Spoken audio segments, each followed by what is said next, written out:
오셨습니다. 지난주에 말씀드린 것처럼 오늘은 저희 사역자들 청바지 입고 하고요. 편하시죠? 네, 보기에 불편하신가요? 괜찮으시죠? 네, 그래요. 공지했던 것처럼 오늘 잠시 주중에 하나님 앞에 감사했던 일, 그리고 또 저는 진짜 이런 일이 지난 한 주 동안 하나님 앞에 너무 감사했습니다, 이런 분들이 계신다면 앞에 나오셔서 1분에서 2분 짧게 하나님 앞에 저는 이렇게 감사합니다 라고 하나님께 영광 돌리실 수 있는 시간을 제가 드리려고 합니다. 혹시 계신가요? 네. 다음 주에는 모두 다 하셔야 되는데, 네, 추수감사주일이라 이 연습하셔도 좋습니다. 혹시 안 계신가요? 지난 한 주 동안 저는 이런 일이 감사했습니다, 이런 분 없으십니까? 자유롭게 나오셔도 됩니다. 아메리칸 스타일로 네, 나오셔서 감사하고 고백하시고 하나님께 영광 돌리고 하셔야 되거든요. 강요는 아니는데 혹시 계세요? 마이크 불렁증 있으신 분은 여기 마이크 안 잡고 하셔도 됩니다. 네. 없으세요? 네. 많으신데 고백을 못 하시는 거죠? 그쵸? 네, 그래요. 그러면 다음 주에는 준비해서 여러분 전체 다 고백하실 수 있는 시간을 드릴 테니까, 추수감사주일이니까 여러분 하나님 앞에 감사한 내용을, 한 해 동안 감사한 것들 다 짤막하게 기록하셔서 1분에서 2분 이렇게 쭉 다 돌아가면서 하나님 앞에 감사로 영화롭게 하는 그런 시간을 가지려고 하니까 여러분 기억해 주시고 준비해 와 주시면 좋겠습니다. 주보의 광고 참조해 주시고요. 예배 시간이 변경된 거 기억해 주시고, 다음 주부터 청은 복음반이 시작됩니다. 그래서 구주 과정으로 진행이 될 텐데, 이것을 통해서 교회에 정착하고 신앙의 기초를 잘 다지는 계기가 될 것입니다. 그리고 이게 끝나면 남자 제자반도 시작하게 될 거고요. 여러 가지 좀 하나님께서 교회에 디테일한 부분에 이제 교육 훈련에 체계적으로 나눠서 손대기를 원하시는 부분을 좀 많이 느껴서 이제 하나씩 이제 해나가는 과정에 여러분 많이 참여하셔서 잘 양육받으시고 은혜 많이 받으시면 좋겠습니다. 나머지는 광고 참조해 주시고요. 이것만 말씀드릴게요. 저 밖에 보면 생필품 기부함이라고 이렇게 써 있는 게 있습니다. 보셨을 겁니다. 그래서 저희가 정도 쌀을 10kg 좀 이따 갖다 놓을 건데, 여러분들 불우한 이웃들, 소외된 분들에게 감사한 마음으로 나누고자 하는 거 있잖아요. 집에 안 쓰시는 치약이든 뭐 남아있는 빈 이런 거 다 괜찮습니다. 여튼간에 또 마음을 주시면 가져다가 다 놔주시면 저희가 예쁘게 포장해가지고 근처에 계신 분들 나눠드리고, 또 어려우신 분들 함께 나누려고 하니까 기억해 주시고 많이 동참해 주시면 감사하겠습니다. 하나님 우리에게 주시는 말씀 같이 보실 텐데요. 갈라디아서 2장 11절부터 21절까지의 말씀 함께 보시겠습니다. 갈라디아서 2장 11절부터 21절까지의 말씀 함께 보시겠습니다.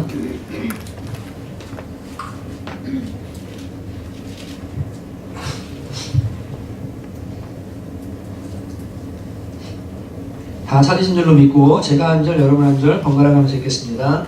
게바가 안디옥에 이르렀을 때 책망받을 일이 있기로 내가 그를 대면하여 책망하였노라.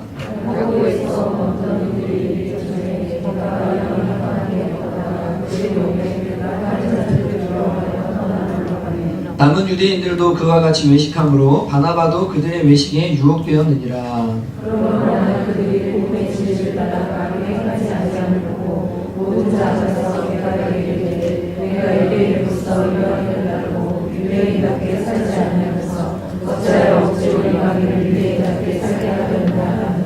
우리는 본래 유대인이요 이방 죄인이 아니로되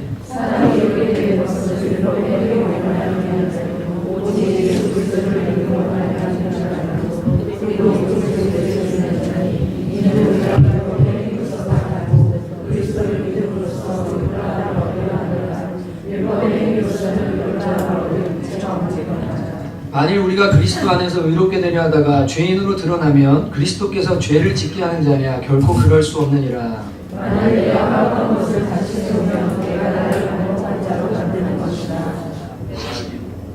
내가 율법으로 말미암아 율법에 대하여 죽었나니 이는 하나님에 대하여 살려 함이라. 내가 그리스도와 함께 십자가에 못 박혔나니 그런 죄는 내가 사는 것이 아니요 오직 하나님 그리스도께서 사시는 것이라. 이제 내가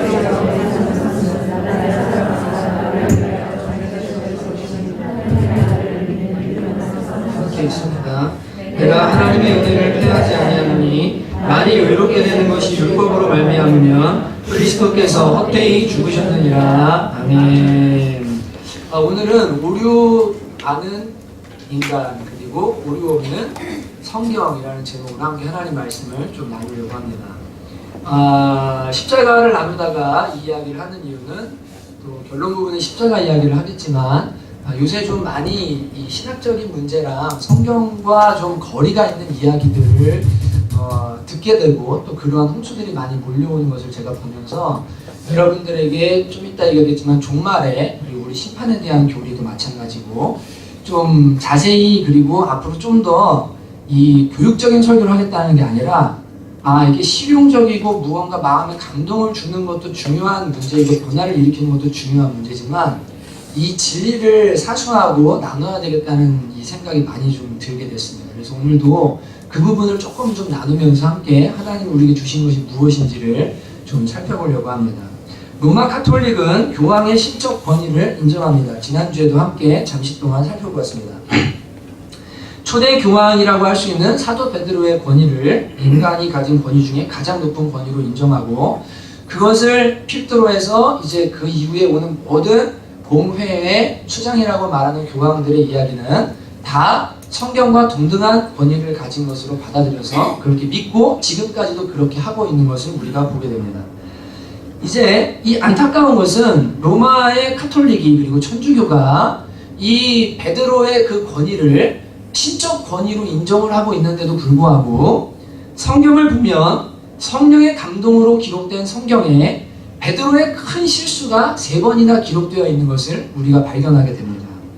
첫 번째는 여러분과 제가 잘 아시다시피 예수님이 누구냐라는 질문을 예수님이 제자들에게 던졌을 때 베드로가 고백합니다. 주는 그리스도시요 살아계신 하나님의 아들입니다 라고 고백하고 난 다음 예수님께서 내가 십자가를 지고 죽고 3일 만에 부활할 것이다 라는 말씀을 하시자 베드로가 절대로 그 일이 주님에게 일어나면 안 됩니다 라고 가로막습니다. 그때 예수님께서 베드로를 향해서 사탄아 내 뒤로 물러가라 라고 책망하시는 내용이 나오고 있습니다.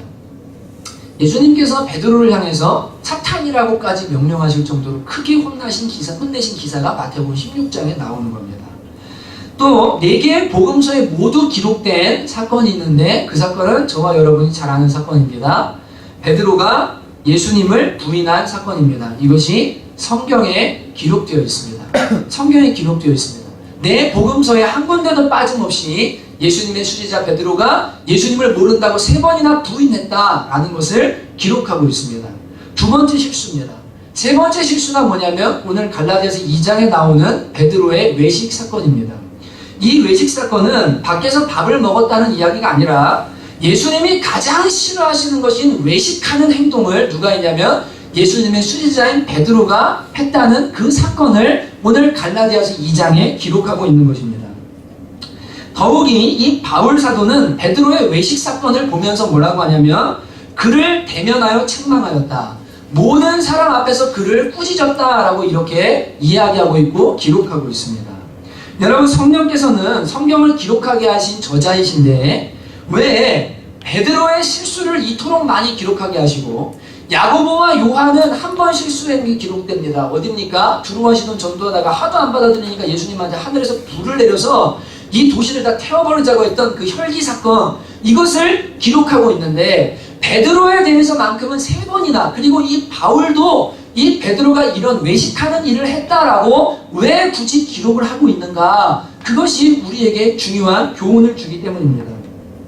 먼저 알 것은 베드로와 바울은 경쟁관계나 혹은 시기나 질투의 대상이 아니었다는 것을 명확하게 하셔야 됩니다. 근래 어떤 신학자들이 그리고 어떤 목사님들도 그것이 마치 신기한 성경 해석인 양 이야기하는 사람들이 있는데 쓸데없는 잡설입니다. 이 선교론을 이야기하면서 베드로와 이 바울의 경쟁관계가 바울로 하여금 예루살렘에 못 있게 하고 밖으로 돌게 만들어서 복음을 전하겠다고 말하는 말도 안 되는 이야기를 하는 사람들이 있는데요. 바울은 화합, 한목, 성령 안에 하나, 한 성령으로 하나 되게 하신 것 이것을 지키려고 무던히도 애썼던 사람이고 여러분과 제가 알다시피 베드로서 3장 15절에 베드로는 바울을 향해서 뭐라고 말합니까?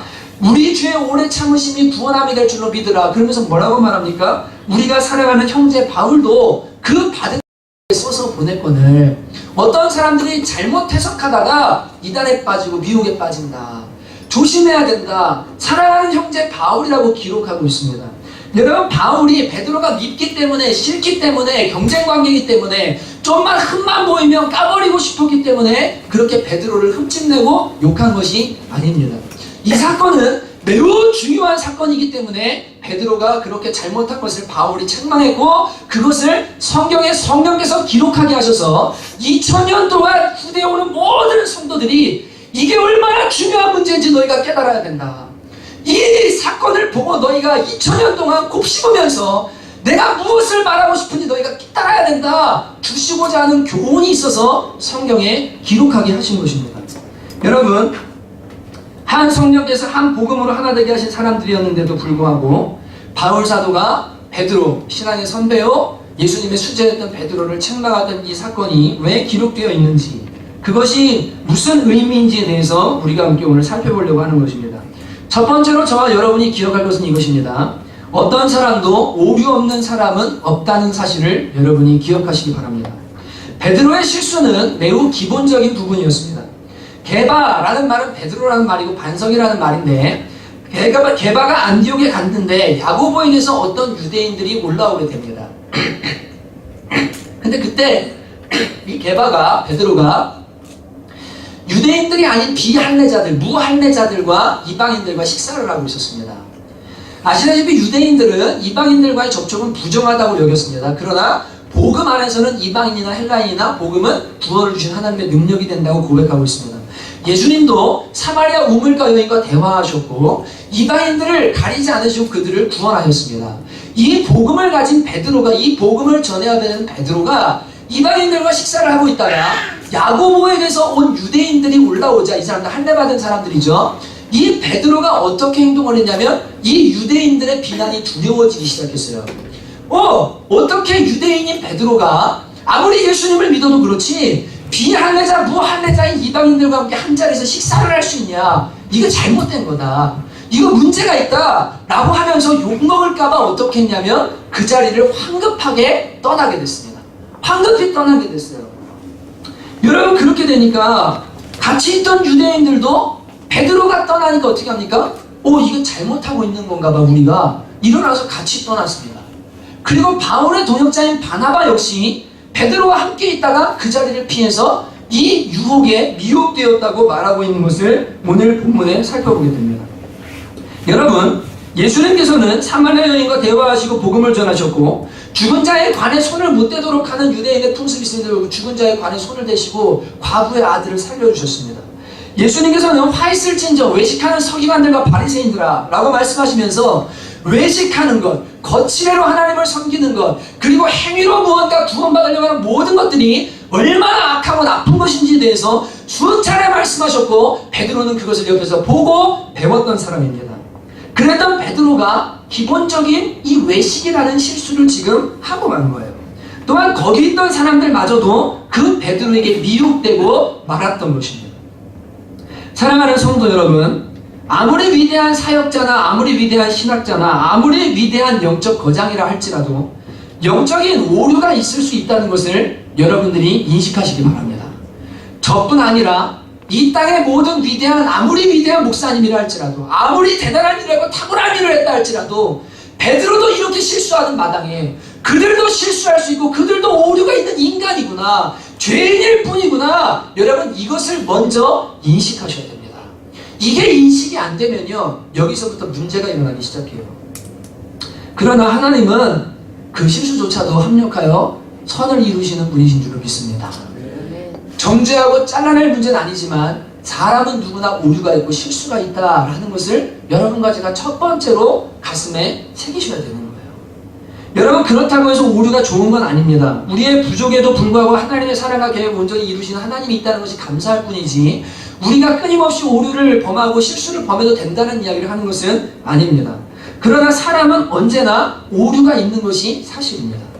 개혁주의라고 말하는 우리 보수 합동이 유지하는 신학의 이 교리들이 있습니다. 주의가 있습니다. 근데 이거를 칼빈주의라고도 말합니다. 칼빈주의가 개혁주의는 아닌데 칼빈주의라고 말합니다. 어저께 은율 간사랑 저희 김효정 변호사님이랑 기령 변호사님 저랑 유초등부중 이야기가 있어서 같이 식사를 하러 나갔는데 여기 은율 자매 어머님이 계시는데 은율 간사가 이거 보내도 된다를 보여줘도 된다고 해서 사진 좀 보여주세요. 얼마나 귀여운지 몰라요. 네. 이 슬리퍼를 신고 밥을 먹으러 같이 갔어요. 예. 어저께 되게 추웠잖아요. 근데 교회에 있다가 교회에서 자고 얼마나 교회를 사랑하고 아이들 사랑하고 주님 사랑하는지 자고 아침에 일어나서 저 슬리퍼를 신고 같이 밥을 먹으러 나갔습니다. 나갔는데 제가 톡에다가 이 사진 올리면서 이렇게 말했더니 은율 간사 뭐라고 하냐면 이렇게 말하더라고요. 저는 양말도 짝퉁인 칼빈을 신었습니다. 칼빈 양말이죠. 예, 칼빈. 그러면서 저는 양말도 칼빈주의입니다 라고 하면서 저는 복음주의자입니다 이렇게 이제 톡에 이야기를 했습니다. 그래서 제가 뭐라고 했냐면 은율아 미안한데 칼빈은 복음주의가 아니라 개혁주의라고 부른단다. 제가 이렇게 얘기했습니다. 여러분과 제가 믿는 이 신조들 모든 것 다 어디에 속하냐면 개혁주의에 속한 신앙입니다. 이 개혁주의의 기초를 놓은 사람 그리고 특히 우리 장로교의 기초를 놓은 사람이 존 칼빈이라는 사람인데 이분의 삶과 신학은 정말 탁월하고 누구도 따라갈 수가 없습니다. 이분이 27살에 쓴 기독교 강요라는 것은 기독교 신앙을 변호하기 위해서 27살에 집필을 했는데 한 1000페이지 되는 책 3권 이렇게 있습니다. 이 엄청난 이 작업 그리고 이분이 쓰신 칼빈 주석 그 외에도 수많은 설교들과 책들 인간의 상상으로는 인간의 능력으로는 기록할 수 없는 방대한 분량들입니다. 하루에 10시간 이상을 꼬박 앉아서 써야만 쓸 수 있는 그러한 평생의 대작들을 성령의 감동과 은혜 가운데 남긴 분이 존 칼빈이라는 분입니다.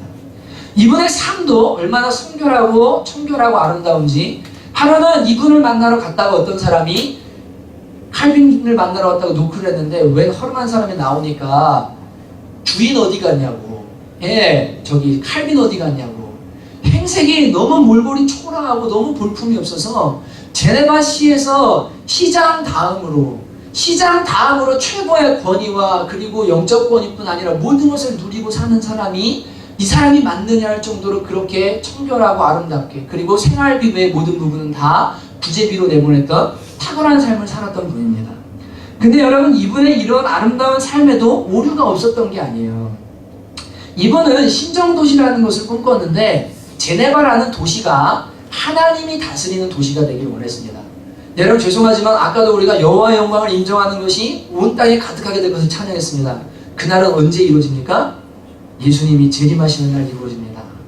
이 땅은 시간이 지날수록 주님을 대적하고 교회는 점점 축소되어지고 믿는 자들은 점점 줄어들 것이고 참믿음을 붙드는 사람들은 적어질 것입니다. 그러나 주님이 오셔서 여호와의 영광을 온 땅이 인정하도록 만드시는 그날이 반드시 옵니다. 그때가 하나님의 나라가 이 땅에 온전히 이루어지는 날입니다. 여러분 그래서 이 땅에다가 어떤 도시에다가 하나님의 나라를 이루겠다는 모든 시도는 다 실패했습니다. 그래서 매너이즘 별의별 막 네노파부터 해서 여러 파트 그 중에 칼빈도 이 제네바라는 도시 안에다가 하나님 나라를 이루기 원했어요. 그래서 얼만큼 억압적으로 도시를 다스렸냐면 들어보세요. 세례식당 있다가 걸리지 않습니까? 세례식인데 웃었어요. 누가 성도가 구류 3일 3일 동안 감옥에 가둡니다. 설교 중에 졸면 구류 설교 중에 졸면 다 감옥 가요. 그날 경찰 불러가지고 쟤 졸았다고 데려가라 정신 차리고 감옥 가요. 스케이트를 타다 걸리면 훈계와 벌금을 받습니다. 바이올리니스트의 연주에 맞춰 춤을 추면 추방당합니다. 술에 취한 어떤 사람이 칼빈을 욕했습니다. 혀에다 구멍을 뚫어서 추방시켰습니다. 여러분 이럴 정도로 하나님을 저주하고 교회를 저주했다. 말씀대로 뭐 합니까? 이 저주다. 혀를 뽑아야 돼. 이렇게 하면서까지 이 다스리다가 세르베투스라는 삼위일체를 부정한 이 사람을 화형을 시키게 되는데 결국 이것을 역사 속에서 가장 큰 실수 중에 하나다라고 이렇게 후대 신학자들이 평가를 합니다. 여러분 그토록 아름다운 하나님의 영감 가운데 이 성경의 교리들을 세운 이 사람도 오류가 없는 것이 아니라 그 시대와 상황과 모든 것 때문에요 오류가 있는 삶을 살 수밖에 없었어요. 그분의 의도는 나쁜 것은 아니었습니다. 로마의 카톨릭 그리고 이단의 공격 이거 안에서 어떻게든 복음의 진리를 수호하고 한 사람이라도 거룩하고 정결하게 주님 앞에 살게 하려고 애썼던 사람이 이 사람이기 때문에 이 사람이 이분이 잘못한 것은 아닙니다. 그러나 그의 삶에도 분명히 오류가 있었던 것을 우리는 발견하게 됩니다. 여러분, 최근에도 교회와 목회자들 안에 이러한 오류들을 우리는 많이 만납니다. 저는 지난주에 전효성 목사님의 비성경적인 사도신경이라는 설교에 대해서 제가 잠깐 언급을 수요일과 금요일 했습니다. 문제가 될 것 같아서 한번 들어봐야 되겠다 듣다가 중간에 껐습니다. 왜냐하면 저는 적어도 말씀과 사도신경, 주기도문 공부하고 그 부분에 있어서는 전문가잖아요. 무슨 말 하려는지를 앞부분만 들으면 다 알거든요. 반절 듣다가 더 이상 들을 가치가 없어서 그냥 제가 껐습니다. 일일이 그것을 다 설명을 해야 될지 안 해야 될지는 좀 보면서 금요일이든 뭐 언제든 사도신경 강의를 할 수 있는 때가 있으면 한번 그런 시간을 삼으면 좋겠어요. 근데 제가 안타까운 것은 그 설교단에서, 그것도 인터넷으로 그 설교를 듣는 수많은 사람들이 있는데 본질이 아닌 부분을 설교를 하신 겁니다. 사도신경은 복음의 핵심은 아닙니다. 의식입니다.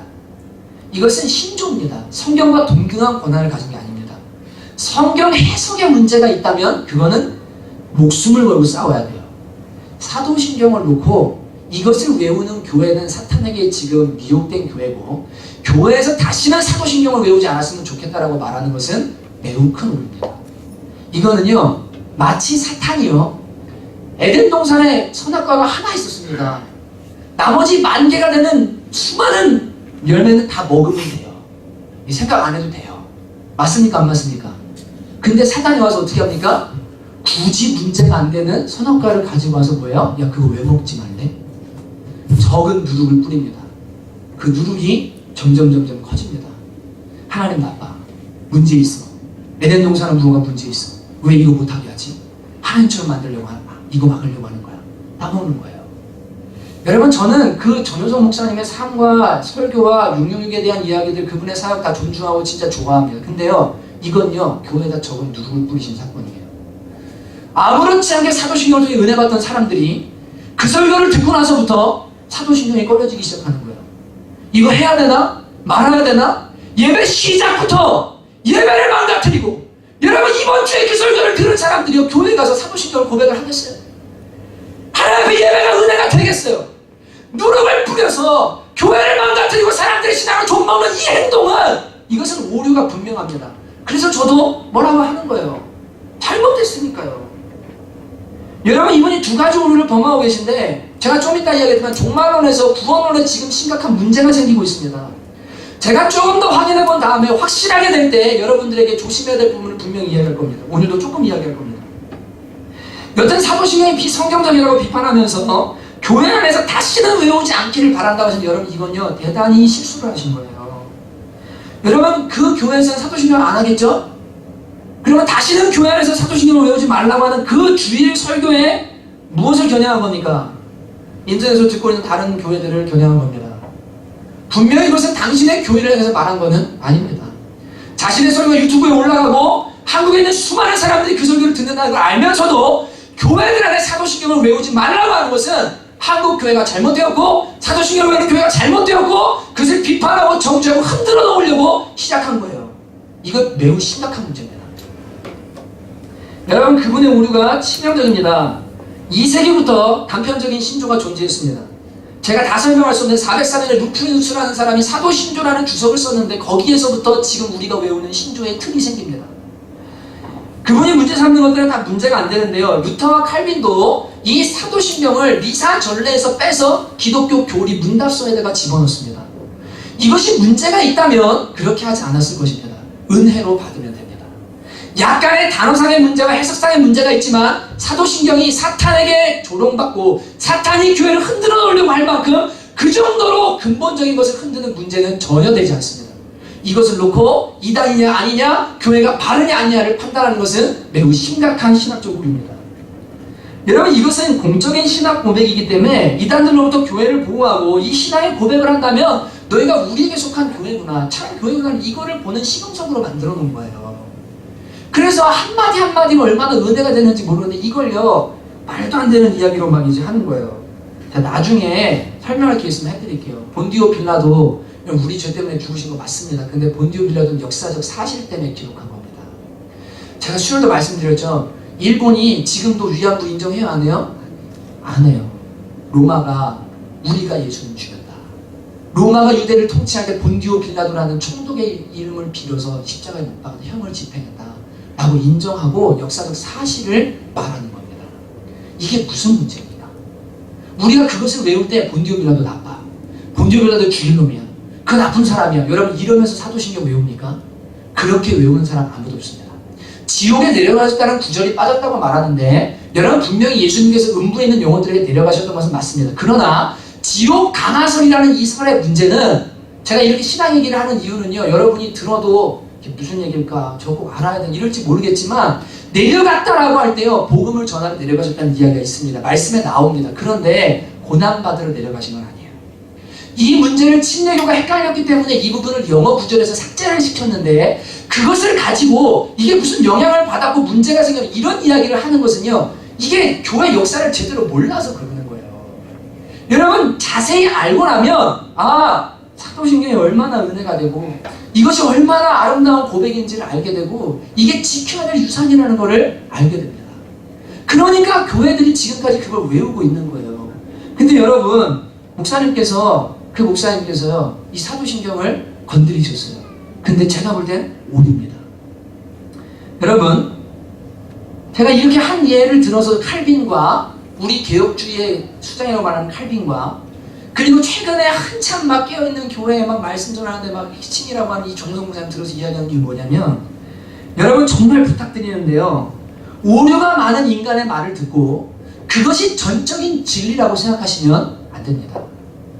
베드로도 외식하는 실수를 범했던 것처럼, 베드로라 할지라도 실수할 수 있구나, 목회자라 할지라도 실수할 수 있구나, 아무리 뛰어난 신학자라 할지라도 그것이 절대적인 진리는 아닐 수 있구나, 그러나 성경만은 오류가 없구나, 이것을 확실하게 믿으시기를 주님의 이름으로 축복합니다. 네. 여러분, 그렇기 때문에 성경 해석이 어렵고 혼란스럽고, 물론 그 안에 여러 가지 논리와 이론들이 있지만, 여러분 오류가 많은 인간의 말을 계속적으로 따르려고 하시면 안 되고, 여러분 자신이 하나님의 말씀인 성경을 읽고 그것을 바르게 공부하고 그것을 깊이 젓는 일이 먼저 있으셔야 돼요.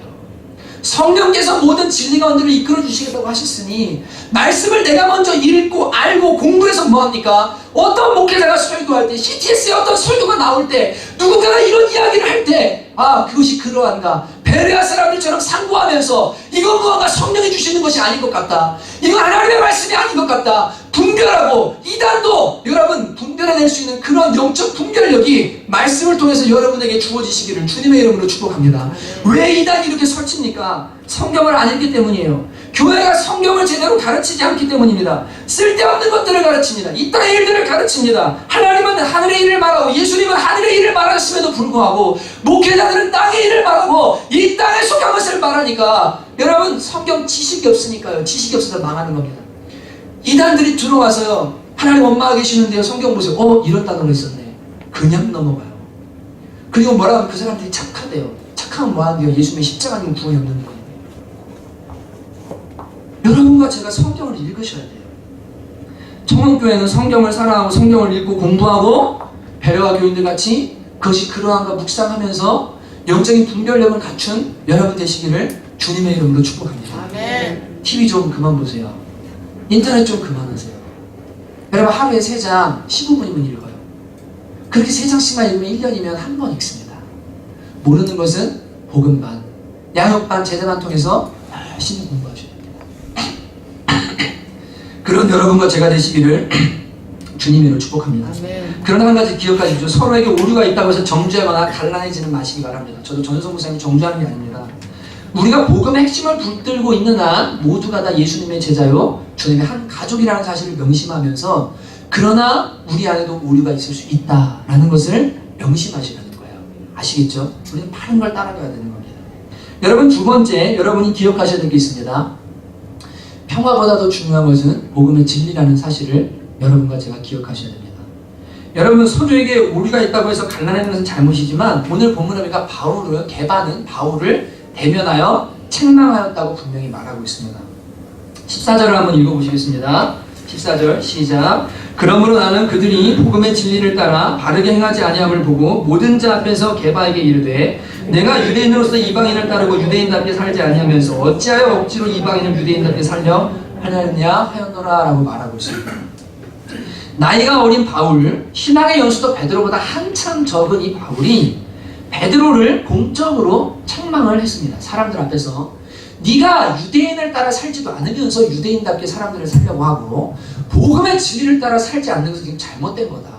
복음은 유대인이나 이방인이나 다 차별하지 않는다. 식사하다 왜 피했냐? 너 잘못한 거다. 라고 공적으로 지금 베드로를 책망을 한 거예요. 저 역시 이런 경험이 있는데 제가 남부사랑교회를 섬길 때 그 학기에 학교 졸업이 안 됐습니다.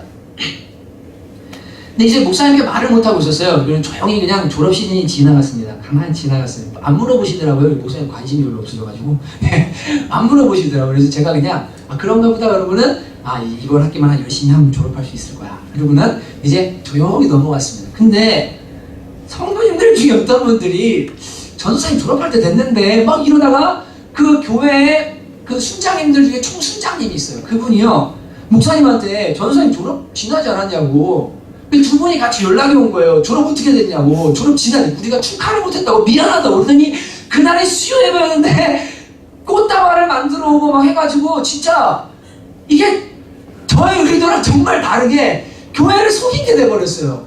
그래가지고 찬양인도 끝난 다음에 기름 선생님 맞죠? 찬양인도 끝난 다음에 그 집사님이 꽃다발을 갖고 와가지고 저한테 축하한다면서 그 일봉을 전해주는 거예요. 이거 어떻게 해야 되나 막 이거 죽겠다. 빨리 졸업해야 되겠다. 졸업이 급선무다. 막 이러고 있는데 목사님이 어느 날 눈치를 채신 거예요. 저를 부르시더니 너 졸업 못했지. 제가 이 말씀을 드리려고 했는데 예상치 못하게 그 일이 일어났는데 교회 앞에 목사님한테 말씀드리기 전에 그렇게 그냥 돼버려 제가 어떻게 말하기가 참 이랬습니다. 사람의 주주로서 말하기가 참 힘들었습니다. 그랬더니 목사님 뭐라고 하시냐면 네가 교회를 속였다. 그렇기 때문에 수요 예배 때 그 자리에서 회개문을 써서 읽어라. 그러셨습니다. 그 제가 성도라면 목사님 그렇게 못 시키셨을 거예요. 근데 사역자고 저를 사랑하셨으니까 저한테 그러셨어요. 네가 깨끗하게 하나님 앞에 쓰임 받고 싶다면 이런 오점을 남기면 안 된다. 앞에서 회개해라. 그래서 A4 한 장짜리 제가 회개문을 써가지고 나중에 읽었습니다. 그리고 저는 자유롭게 됐습니다. 여러분 바울이 베드로를 책망을 합니다. 공적인 자리에서 책망합니다. 왜요? 그가 공적으로 잘못했기 때문에 그렇습니다. 바울의 입장에서 베드로의 평화보다 중요한 것은 뭐냐면 복음의 진리가 더 중요하고 교회가 더 중요하기 때문입니다. 여러분 베드로가 복음을 따라 바르게 행하지 않았기 때문에 평화가 아닌 복음의 진리를 바울이 선택한 것입니다. 사랑하는 성도 여러분, 여러분에게 말씀드립니다. 지나친 평화주의자가 되지 마십시오. 바울은 누구보다 평화를 사랑하는 사람이었고 그 평화가 얼마나 소중한지 알았던 사람입니다. 성경 곳곳에 화평하라고 말하고 평화하라고 그러고 한몸되라고 말합니다. 여러분 그럼에도 불구하고 바울은 예수님처럼 적은 누룩의 위협을 알고 있었어요. 이것이 잘못하면 교회를 망칠 수 있다. 하나님 나라를 망가뜨릴 수 있다. 신앙을 좀먹을 수 있다. 이게 잘못이라면 싸워야 된다. 여러분 제가 아까 말씀드렸죠. 전유성 목사님도 그런 마음 아닐까요? 예, 그 마음 충분히 이해합니다. 그러나 아까 말씀드렸습니다. 성경의 이야기도 아니고 성경 본문의 본질이 아닙니다. 근데 그것을 놓고 다른 교회들을 말하기 때문에 제가 문제라고 말하는 겁니다. 이해가 되시죠? 그러나 복음의 진리 핵심이 되는 흔들리지 않아야 되는 어떤 문제들이 있는데 이것들에 누룩이 들어오고 문제가 생기면요 이거는 싸워서라도 뭐예요? 복음의 진리를 사수해야 되는 문제예요. 왜냐하면 오늘 이 바울이 베드로에게 책망한 내용이 복음의 핵심이기 때문에 너무 중요하기 때문입니다. 여러분 작은 의욕과 작은 의심과 작은 사단의 음성과 작은 잘못된 교리들이 그 사람 전체를 집어삼키고 교회를 삼킵니다. 신앙을 완전히 망가뜨려 놓습니다. 여러분 그렇기 때문에 여러분과 제가 진짜로 이것은 싸워서라도 진리를 수여야 될 문제다 그러면 여러분과 제가요 평화가 아니라 진리를 선택하는 사람들이 되셔야 돼요. 이게 우리에게 주어진 사명인 것입니다. 여러분 저는 여러분에게 이것을 요구하는데 저에게도 거짓 평화를 요구하지 마시기 바랍니다. 목회자가 짓지 못하는 개가 돼서 여러분에게 죄를 죄라고 말도 못하고 잘못을 잘못이라고 말도 못하고 복음을 따라 사는 삶이 그것이 아니라고 말을 못하도록 여러분이 입을 막는다면 여러분과 제가 함께 하나님 나라에서 망할 수 있어요. 하나님 나라에 함께 교회가 잘못된 길로 갈 수 있습니다. 여러분 제이시 라이라는 분이 이런 글을 쓰셨거든요. 한번 들어보시기 바랍니다.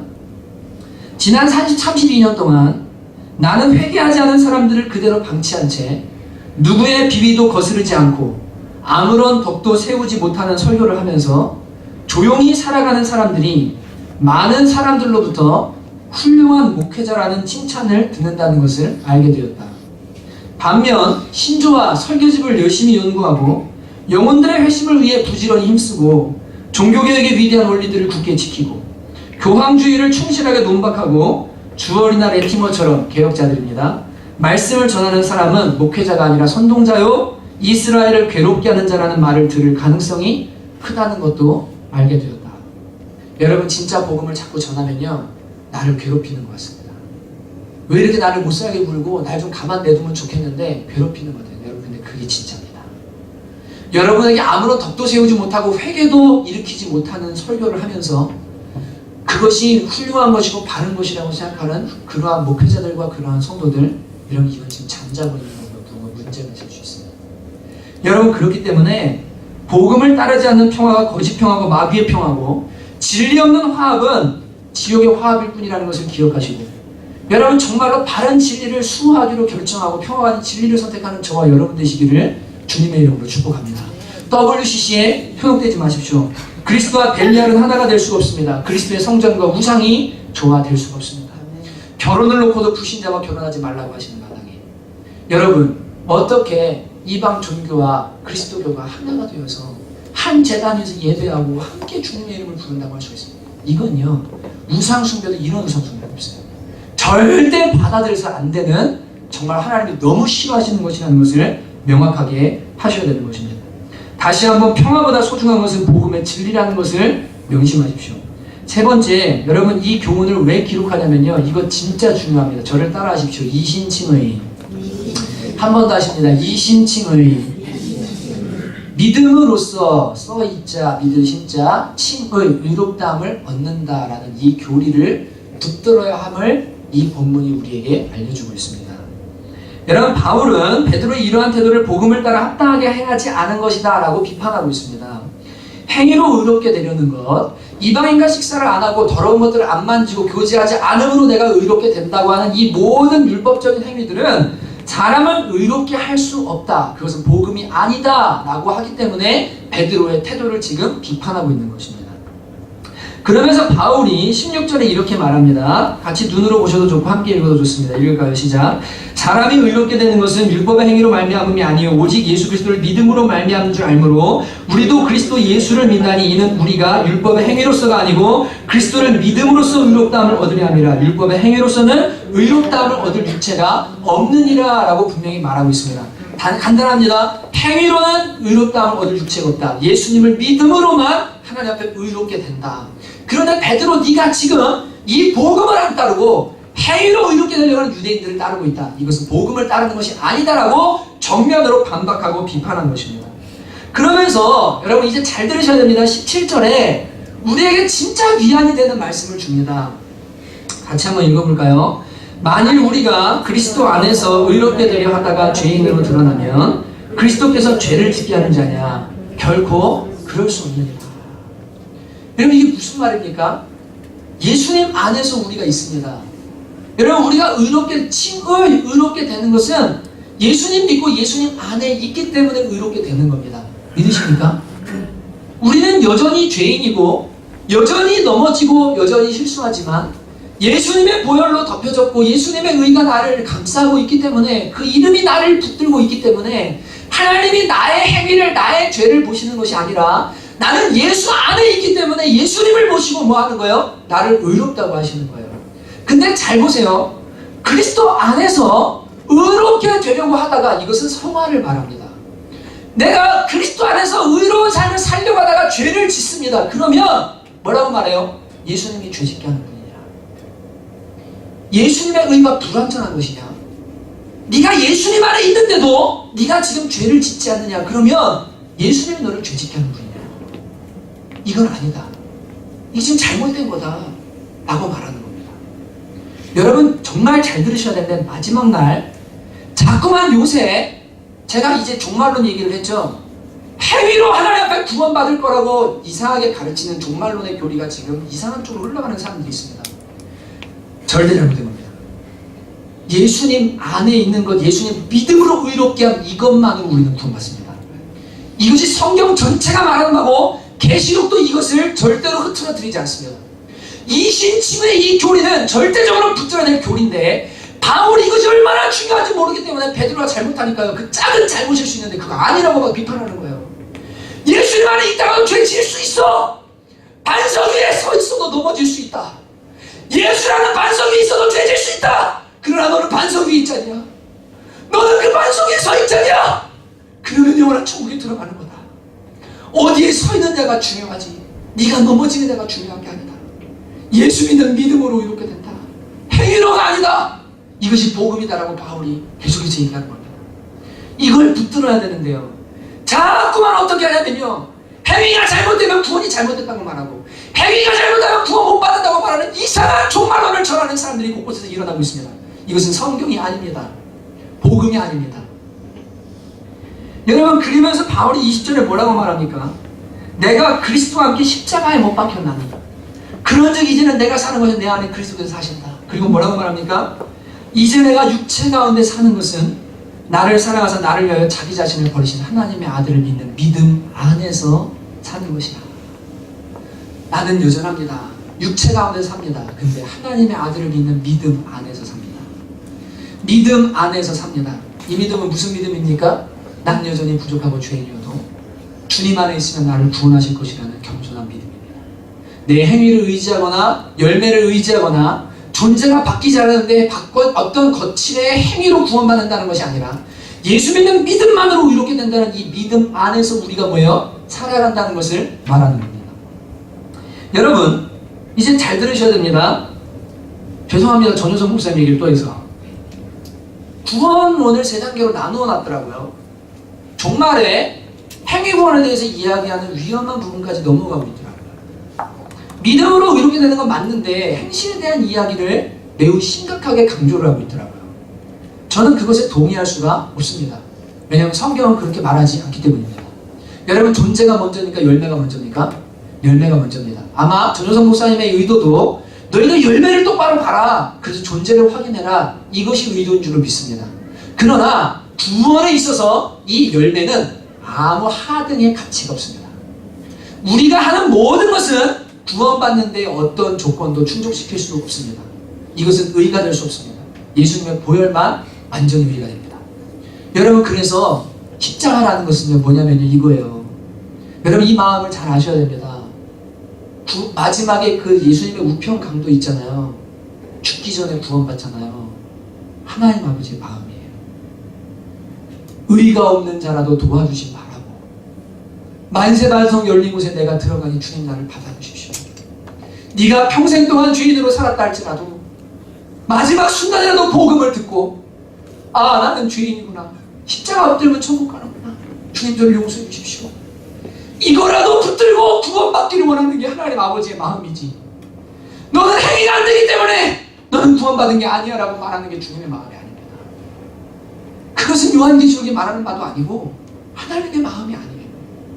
자칫하면 행위를 강조하다가 구원의 기준을 이만큼 높여놓고요. 이 복음 자체를 어떻게 합니까? 십자가 자체를 붙들지 못하도록 만드는 또 다른 행위 구원론을 말하는 그런 사람들이요. 지금 여러 곳에서 일어나고 있어요. 여러분 인터넷 설교 너무 좋아하지 마세요. 문제 진짜 많습니다. 정말 심각한 설교들 곳곳에서 많이 일어납니다. 여러분 제가 분별해 드릴게요. 아니면 아니라고 해야 되니까요. 계시록 20장 15절에 보면 누구든지 생명책에 기록되지 못한 자는 불못에 던져지더라라고 말합니다. 구원받는데 어디에 기록된 사람이요?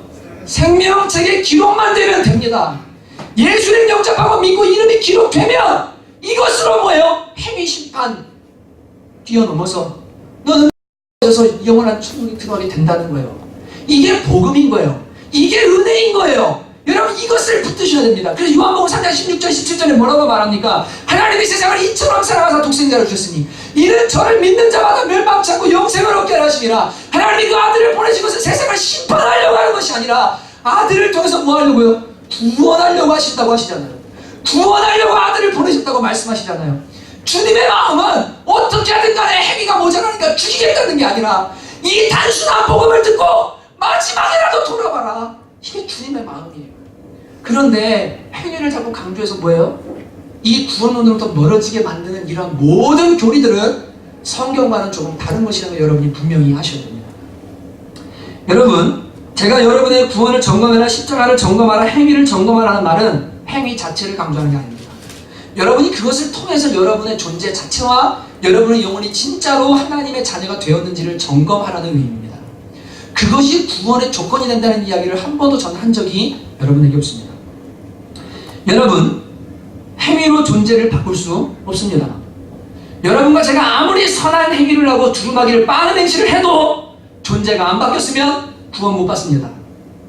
구스인이 그 검은 피부를 검게 할 수가 희게 할 수 없고 표범이 반점을 희게 할 수 없듯이 존재 자체가 바뀌지 않는 사람이 아무리 의롭고 선한 일을 한다 할지라도 하나님 자녀가 될 수 없습니다. 여러분, 그래서 구원은 선택이고 은혜이고 하나님의 은총입니다. 우리의 존재가 바뀌는 것은요, 하나님의 은혜로만 되는 거예요. 놀라운 축복이고 감사할 수밖에 없는 사건인 거예요. 부족해도 괜찮아요. 내 속에 이 예수라는 반석 위에 서 있고 이 안에서 내가 넘어지고 깨지고 범죄하는 일이 반복된다 할지라도 나는 예수 안에 있고 나는 예수 믿는 믿음 안에 있다면 우리는 반드시 구원받게 될 줄로 믿습니다. 이미 구원받았고 앞으로도 구원을 이루게 될 줄로 믿습니다. 이것이 중요하기 때문에 바울이여 베드로의 이 복음을 따르지 않는 행위를 지금 비판하는 거예요. 행위가 아니다. 율법이 아니다. 오직 예수 안에서만 의롭다는 거거든요. 찬송가 495장을 보면 여러분과 제가 한번 펴보실래요?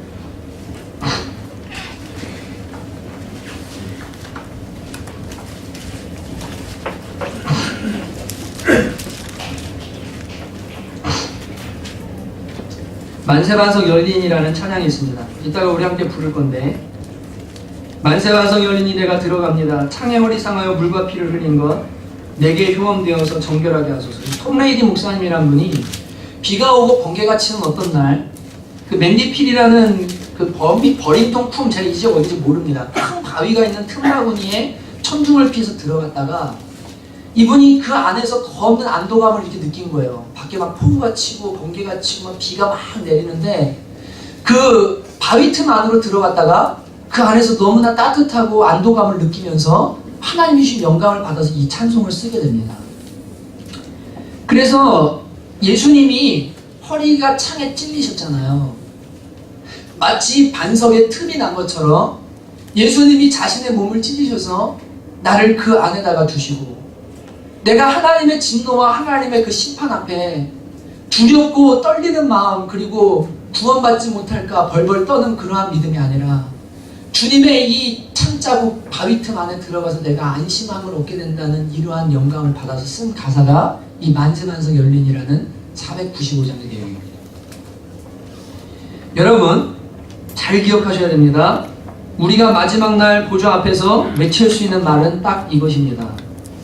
예수님, 나는 당신의 죄가 되고 당신은 나의 의가 되십니다. 예수님, 당신은 나의 의가 되십니다. 나는 당신의 죄가 되었고 이미 십자가의 죄는 처리되었고 예수님, 당신은 나의 의가 되십니다. 여러분, 이거 외에는요 심판대 앞에서 우리가 외칠 수 있는 말이 없습니다. 이거면 구원받기에 족합니다. 이 믿음이면 영원한 천국에 들어가기에 족합니다. 그리고 이 믿음을 갖고 있으면 하나님께서는 실패 없이 우리를 변화시키고 바꿔 가십니다. 이게 믿어야 돼요. 믿어야 됩니다. 이거 흔들리면 절대 안 됩니다. 여러분, 제가 지난주 이제 월요일날 이모부님을 뵈러 갔잖아요. 근데 그 이모부님이 이제 암으로 여기 위에 다 드러내셨거든요. 입천점을. 그리고 얹어서 이제 폐까지 한쪽에다 먹었어요. 이제 3개월을 못 넘기신다 그러는데 제 생각에는 2개월도 못 넘기실 것 같아요. 저희 아버지를 봤던 기억에 의하면 그 조만간 이제 가시겠구나 이런 생각이 들더라고요. 근데 이제 가서 얘기를 나누는데 막 머리도 아프고 그날 가서 예배도 드려달라고 하실 거고, 그러니까 막 힘들어서 좀 컨디션이 좋은 날 가면 좋겠다 이렇게 했는데 꼭 가야 된다고 그래서 이제 어머니랑 같이 갔습니다. 아내랑 갔는데 이모부님이요, 아무튼 얼마나 제가 감사하고 제 주일날 말씀드렸는지, 수요일 말씀드렸는지, 너무나 은혜를 받았는지 죽음이 두렵지 않으신 거예요. 진짜 죽음이 안 두려우신 거예요. 그게 히브리서 9장인가요? 11장인가요? 2장이죠. 2장 15절. 죽기를 두려워 종로로 타는 사람들을 놓아주려 하시니라 말씀하신 것처럼 이 죽음이라는 게 두렵지가 않고, 그 죽음 앞에 뭐라고 하시냐면, 이상하게 의사가 그 얘기를 하는데 전혀 두렵지가 않더래요. 그리고 집으로 걸어 내려오면서도 이제 하나님 앞에 가야구나. 그리고 아내를 위해서 다 준비해놨고 자식들 다 잘 살고 있고 이제 나는 천국 갈 일이 남았구나. 그리고는 눈물도 나지가 않고 그냥 아쉬움이 있다면 그게 뭐냐면, 내가 좀 더 주님을 잘 섬기는 거, 주님의 교회를 더 잘 섬겼으면 좋았을 텐데 그거 못한 거, 그거 좀 후회된다 그러시면서 저한테 기도 요청을 하시기를, 이완 목사, 나는 더 살게 해달라고 기도하지 않았으면 좋겠다고. 아내에게도 이모에게도 그렇게 말씀하셨대요. 안순옥 전도사, 전도사님이거든요. 나 위해서 생명 연장해달라고 기도하지 마. 나는 하나님 앞에 가야 되고, 의사가 잘못했지만 이 주권, 하나님의 주권 안에 있다고 믿어. 나는 이제 천국 갈 거니까, 영원히 좋은 곳에 가는 거니까 그렇게 기도하지 않았으면 좋겠어. 이렇게 이야기를 하시는 거예요. 제가 그 모습을 보면서, 그리고 요청을 딱 이거였어요. 가시는 날까지 말씀과 기도 열심히 읽고 기도하면서 성령 충만한 가운데 가는 거. 그리고 육신의 고통이 심하게 몰려올 텐데 주님께서 조금 그것을 경감시켜 주셨으면 하는 바람. 그거 말고는 기도 제목 없어. 그렇게 기도해줘 라고 하시고 같이 예배를 드렸습니다. 그리고 히브리서 2장 말씀을 제가 나누면서, 이모부님 죽음을 이기셨습니다. 예, 이기셨습니다. 그리고 예수님이 십자가에서 살이 찢기시고 엄청난 고통을 당하셨는데, 이모부님의 그 암으로 인한 고통도 예수님은 아십니다. 다 위로하실 수 있고, 십자가를 통과해서 부활을 경험하게 하시듯이 예수님께서는 이모부님을 도와서 이 암이라는 것을, 육신은 죽지만 다시 영원한 삶으로 들어가는 그 과정을 인도해 주실 것입니다. 주님이 도와주시니까 걱정하지 마십시오. 붙드십시오. 그리고는 함께 아멘을 부르고 할렐루야를 부르고 얼마나 막 기쁘게 찬양을 하고 나왔는지 몰라요. 여러분, 저는 여러분에게 정말로 말씀드리고 싶습니다.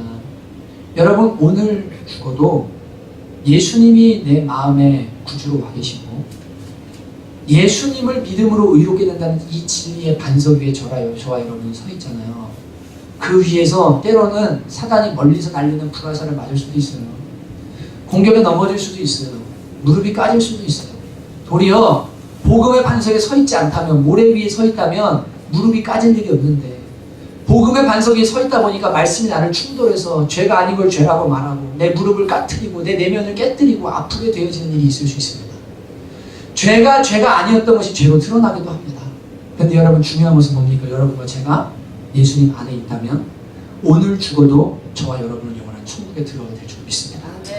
이것이 예수님이 우리에게 십자가에서 이루신 일입니다. 마지막 날까지도 요거 하나 딱 붙들고요, 끝까지 주님 앞에 가는 거예요. 그래서 저는 그 주일 예배를 들을 때마다 뭘 느끼냐면요, 그걸 느껴요. 한 주간 동안 여전히 죄 많은 나를, 주님이 나를 그렇게 사랑하신다고. 그래서 시간이 지날수록 나는 죄인 된 것만 계속 깨닫고, 하나님의 은혜는 점점 더 은혜가 돼요. 그래서 뭐만 남냐면 이 사이를 메꿔주는 십자가만 딱 남아요. 그것만 붙들 수밖에 없도록 만드셔서 예수님만 자라나게 만드시는 것, 그것이 하나님이 우리에게 하고자 하시는 일인 줄 믿습니다. 죄를 많이 깨닫는다고 여러분 정죄감에 사로잡히지 마십시오. 그것은 여러분이 반석 위에 있기 때문에 무릎이 까지는 것입니다. 그것을 통해서 우리는 뭐합니까? 나의 죄인됨을 많이 보면 볼수록 하나님의 은혜가 더 은혜가 되고, 나 같은 죄인을 더 그토록 사랑하셔서 내 행위로는 도저히 의로워질 수 없는데 예수님 믿음으로 의롭게 하신다는 이 복음을 주신다는 이 사실, 이거 하나를 붙들게 하시는 하나님의 은혜라는 것을 믿으시고 여러분 자유함 누리게 되시기를 주님의 이름으로 축복합니다. 이번 한 주도, 이번 주에 주님 오셔도 나는 영원한 천국 들어간다, 이 믿음의 확신 가지시고 담대한 마음으로 살게 되시기를 주님의 이름으로 축복합니다. 여러분, 이 시간 우리 함께 만세만성 열린이 함께 이 찬양을 부를 텐데요. 가사 한 절 한 절 정말 묵상하시면서 부르십시다.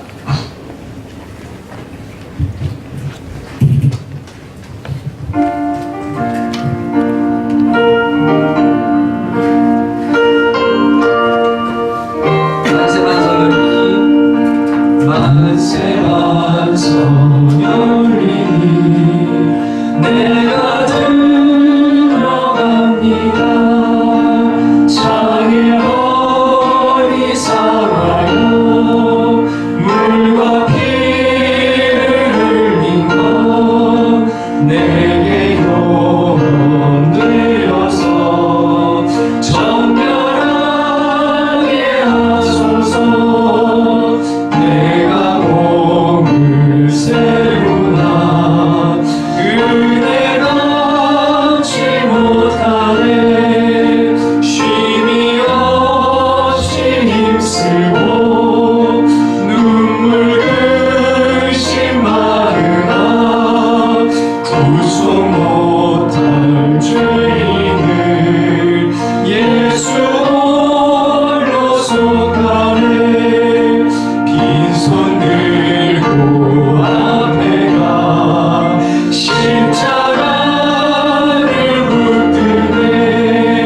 의가 없는 자라고 도와주신 바라고 생명샘에 나라니 나를 씻어주소서. 살아생전 수시고 죽어 세상 떠나서 거룩하신 주 앞에 끝날 심판당할 때 만세만성 열리니 내가 들어가. 빈손 들고 앞에 가 십자가를 붙드네. 의가 없는 자라고 도와주신 바라고 생명샘에 나가니 나를 씻어. 다시 한번 빈손 들고 앞에 가. 빈손 들고 앞에 가 십자가를 붙드네. 의가 없는 자라도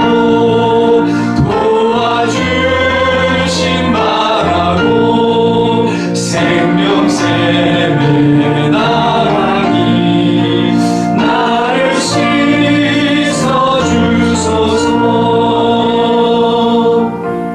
사랑하는 성도 여러분, 열매를 강조하다가 우리의 신분을 잊게 만드는 이들이 일어납니다.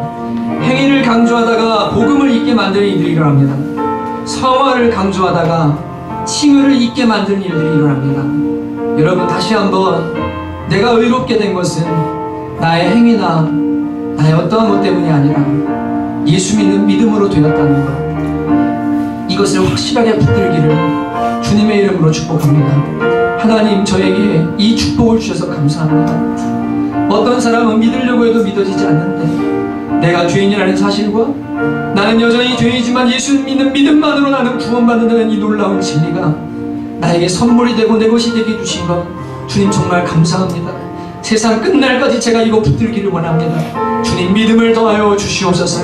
사단의 공격에 흔들리지 않게 도와주시옵소서. 제가 같이 한번 간절히 기도하도록 하겠습니다. 하나님 아버지, 그렇습니다. 주님, 저희에게 놀라운 복음의 진리를 주셨습니다. 율법과 행위로 구원받는 것이 아니라 오직 예수 믿는 믿음으로 구원받게 될 것이라고 주님께서 우리에게 말씀해 주셨습니다. 이것이 뿌리입니다. 이것이 우리의 존재입니다. 하나님, 우리가 이 존재 때문에 열매를 맺게 되어지고 지금 부족하고 열매를 넘어지고 깨어지는 것 같지만 우리는 예수님의 오늘 반석 위에 서 있고 하나님, 우리가 오른의 반석 위에 서 있습니다. 우리는 주를 날려가는 천국에 들어가게 될 것입니다. 하나님, 아들이 부족하지만 아버지 날면 주님을 조금씩 닮아가고 있고 내 마음에 주님을 내가 소원드리는 것 같습니다. 이 땅에서 우리가 만들어낼 수 있는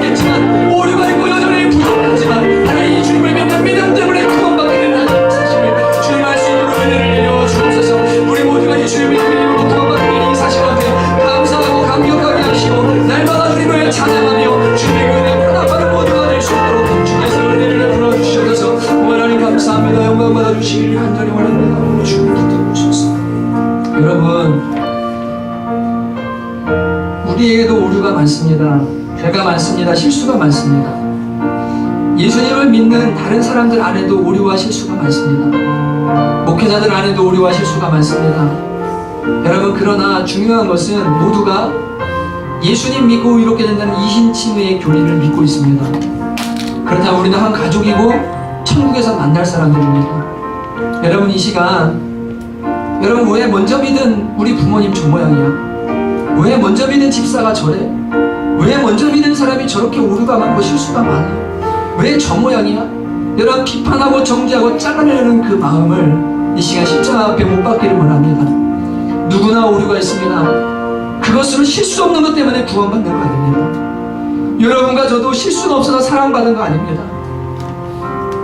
더럽고 추하기 때문에 주님이 우리를 불쌍히 여기셨어요. 우리를 사랑해 주시고 구원해 주셨습니다. 하나님, 제 마음에 그러한 모든 마음들, 사람들이 오류와 실수를 보면서 비판하고 정죄를 하면 십자가에 못 박게 하셨어요. 내게도 오류가 있음을 알게 해주시고, 하나님, 부족하지만 진리를 따르고자 노력하는 그 삶 속에 하나님의 사랑과 은혜가 넘쳐나게 주님 도와주옵소서. 같이 한번 간절히 그러한 것들로 함께 기도하도록 하겠습니다. 하나님 아버지, 그렇습니다. 주님, 저희들 하나님 누구라고 하나님 앞에서 오류가 없고 실수가 없고 부족이 없는 사람이 어디 있겠습니까? 아버지, 그 연약함과 잘못들과 부족함들을 보면서 우리의 마음에 정죄하고 비판하는 그러한 마음이 일어나지 않도록 도와주시기 원합니다. 하나님 아버지, 바르지 못할 것을 바르게 하면 됩니다. 온유함으로 바로잡으면 됩니다.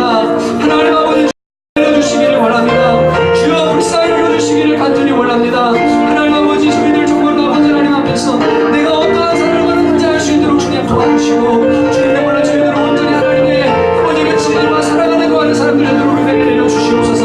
주님, 사랑하는 저희들 삶을 축복해 주시고, 아버지 하나님이여, 주님 정말로 교회를 흔들게 하게 도와주시기를 원합니다. 주님 정말로 모든 진리를 사수하게 하시고, 아버지 마지막 때에 하나님 주시는 것에 아버지 사람들을 깨우는 그 쓰임받는 데 부족함이 없도록 주께서 은혜를 내려주시고 역사해 주시기를 간절히 원합니다. 오 하나님, 은혜 위에 은혜를 내려주셔서 하나님 불쌍히 여겨주옵소서. 여러분, 한 가지 더 기도하고 싶은데요.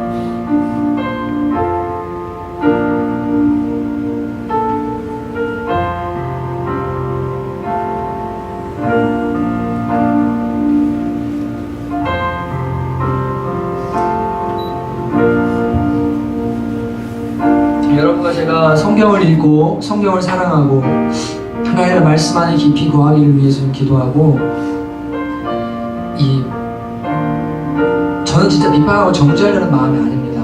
균형을 잡아주려고 하는 거거든요. 저희 집을 좀 보신 분들은 아실지 모르겠는데, 제 아내가 어떤 이야기를 하거나 성경과 다른 이야기를 하면 제가 어쩔 때 막 화를 내면서 얘기를 해요. 아내가 만약 물어보면 왜 그러냐고. 제 마음에 진짜 진리가 아닌 부분에 대해서는 큰일 날 문제니까, 그리고 덕이 안 되는 문제일 수 있기 때문에 그런 것은 아니라고 진짜 강하게 얘기합니다. 여러분, 전효성 목사님이 진짜 너무나 훌륭한 분입니다. 그분도 완전하진 않습니다. 주님 오시는 날 다 이제 우리가 드러나게 되겠지만, 그리고 그러한 것들도 다 의미가 없습니다. 그냥 주님 바르게 섬기면 되거든요. 그것 때문에 교회를 욕하고 교회와 분열하고 교회를 정죄하고 이렇게 하면 안 됩니다. 여러분, 인터넷 설교를 들으시든 여러분이 무언가 영적으로 좀 깨어났든 그것이 교만으로 치달으면 하나님이 전혀 원하는 열매가 아닙니다. 여러분, 이 시간 하나님 앞에 겸손을 구하십시오. 하나님, 저희가 진리를 알고 진리 안에서 겸손하게 하소서. 주님, 사랑의 사람들이 되게 하여 주옵소서. 감싸 안는 사람들이 되게 하여 주옵소서. 성경을 사랑하게 하여 주옵소서. 같이 한번 마지막으로 입어놓고 함께 기도하도록 하겠습니다. 하나님 아버지, 저희들이 주님 참으로 조각난 지식을 가지고 하나님 이것도 잘라내고 저것도 잘라내고 주님 비판하고 정죄하고 하나님 아버지 다른 사람들 욕하고 하나님 흔들어 놓고 그런 교만한 마음들 이 시간 다 주님 십자가에 못 박으시고 은혜를 내려주시기를 간절히 원합니다. 오 하나님, 내가 아는 것이 다가 아닙니다. 주님, 내가 아는 것이 전부가 아닐 수가 있습니다. 마음을 열게 하시고 겸손으로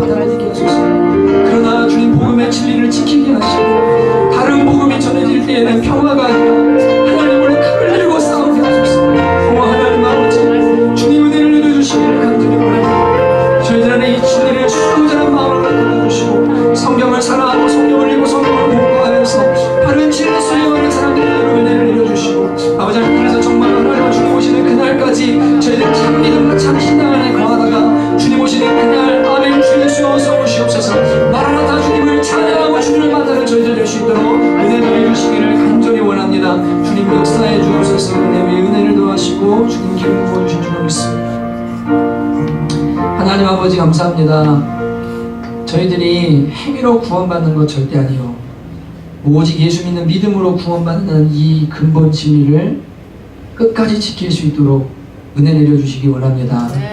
우리 자신을 보지 않게 하여 주시옵소서. 구원이 흔들리지 않게 도와주옵소서. 하나님 아버지, 내가 정말로 주님의 자녀임과 내 안에 예수님이 왕이시고 부족하고 연약하지만 주님을 따르고자 하는 마음의 갈망이 있다면 이미 나는 구원 받았고 앞으로 구원 받을 것을 기대할 수 있도록 은혜를 내려 주옵소서. 하나님, 사랑하는 청원교회 성도들을 축복하여 주시고 주님 바른 진리 안에 거하도록 은혜를 내려 주시기 원합니다. 특별히 한국교회를 불쌍히 여겨주시고 신학이 사라져버리고 진리가 사라져버리고 온갖 실용주의와 인간을 즐겁게 하고 귀를 가렵게 하는 메시지가 가득한 이때에 많은 교회와 또 신실한 목회자들과 성도들이 깨어나게 도와주시고 무엇보다 성도들이 먼저 성경을 사랑할 수 있도록 도와주셔서 목회자가 허튼 소리 하지 못하도록 주님 은혜를 내려주소서. 주님, 성도들이 이 목회자 저 목회자 따라서 그 목회자의 말이 진리라고 생각하고 따라다니는 그러한 사람들이 아니라 오직 성경의 말씀과 성령의 감동을 믿으며 바른 진리 가운데 거하는 귀한 성도들 될 수 있도록 조국교회를 축복하시고 은혜를 베풀어 주옵소서. 사랑하는 청원교회 성도들 한 주 한 주 붙들어 주시기 원합니다. 이번 한 주도 주님이 함께 하시고 이번 주에 주님이 오셔도 나는 영원히 천국에 갈 것이라는 확신을 가지고 살게 하시며 아직 이 믿음을 받지 못한 사람들에게 주님을 전하는 귀한 한 주 되도록 은혜를 내려 주옵소서. 이제는 우리 주 예수 그리스도의 은혜와 하나님 아버지의 극진하신 사랑하심과 성령의 내주하시고 교통하시며 충만케 하시는 역사가 오늘 이신칭의의 믿음을 다시 한번 가슴에 새기고 내가 반석 위에 서 있음을 알고 내가 여전히 저 문을 나가도 반석 위에 서 있음을 알고 예수님 안에 있음을 알고 담대함으로 세상을 향해 나아가기로 작정하는 귀한 주의 자녀들 머리머리 위에 이제로부터 영원토록 함께 있을지어다. 아멘.